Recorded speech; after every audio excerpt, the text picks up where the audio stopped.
नमस्कार दोस्तों। अनजाने कर्म का फल। एक राजा महल के आंगन में ब्राह्मणों को लंगर में भोजन करा रहा था। राजा का रसोइया खुले आसमान के नीचे भोजन पका रहा था। उसी समय एक चील एक जिंदा सांप को अपने पंजे में लेकर राजा के महल के ऊपर से गुजरी। तभी पंजों में दबे सांप ने अपनी आत्मरक्षा में चील से बचने के लिए अपने फन से जहर निकाला। सांप के मुख से निकली जहर की कुछ बूंदें लंगर के उस भोजन में गिर गई जो भोजन रसोइया ब्राह्मणों के लंगर के लिए पका रहा था। लेकिन किसी को भी इस बात का पता ही नहीं चला। फलस्वरूप वह ब्राह्मण जो भोजन करने के लिए आए हुए थे, उन सब की जहरीला भोजन खाने की वजह से मृत्यु हो गई। जब राजा को सारे ब्राह्मणों की मृत्यु का पता चला तो ब्रह्म हत्या होने से उसे बहुत दुख हुआ।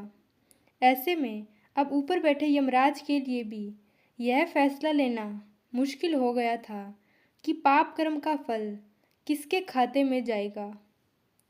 राजा, जिसको पता ही नहीं था कि भोजन जहरीला हो गया है, या फिर रसोइया, जिसको भी पता ही नहीं था कि खाना बनाते समय वह जहरीला हो गया है, या फिर वह चील जो जहरीला सांप के लिए राजा के महल से गुजरी थी, या फिर वह सांप जिसने अपनी आत्मरक्षा में जहर निकाला।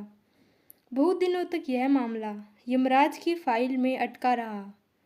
फिर कुछ समय बाद कुछ ब्राह्मण राजा से मिलने उस राज्य में आए और उन्होंने किसी महिला से महल का रास्ता पूछा।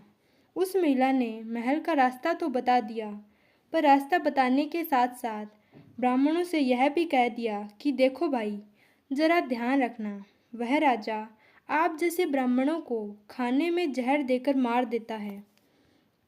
यमराज ऊपर से उस महिला व ब्राह्मण की बातें सुन रहे थे। बस जैसे उस महिला ने यह शब्द कहे, उसी समय यमराज ने फैसला ले लिया कि उन मृत ब्राह्मणों की मृत्यु के पाप का फल इस महिला के खाते में जाएगा और इसे उस पाप का फल भुगतना होगा। यमराज के दूतों ने पूछा, प्रभु ऐसा क्यों, जबकि उन मृत ब्राह्मणों की हत्या में उस महिला की तो कोई भूमिका थी ही नहीं।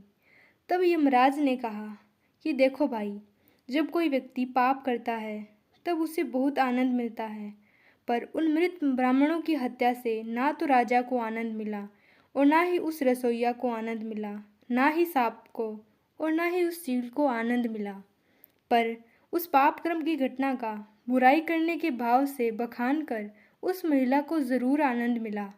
इसीलिए राजा के उस अनजाने पापक्रम का फल अब इस महिला के खाते में जाएगा।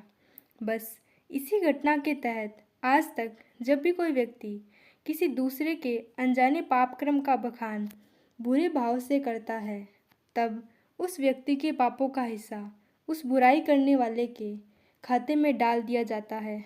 अक्सर हम जीवन में सोचते हैं कि हमने जीवन में ऐसा कोई पाप ही नहीं किया, फिर भी हमारा जीवन इतना कष्ट क्यों है। ये कष्ट कहीं और से नहीं, बल्कि दूसरों की बुराई करने के कारण उनके पाप कर्मों से आया है, जो बुराई करते ही हमारे खाते में ट्रांसफ़र हो जाता है। धन्यवाद। अगर आपको यह वीडियो पसंद आई हो तो लाइक एंड शेयर ज़रूर करें।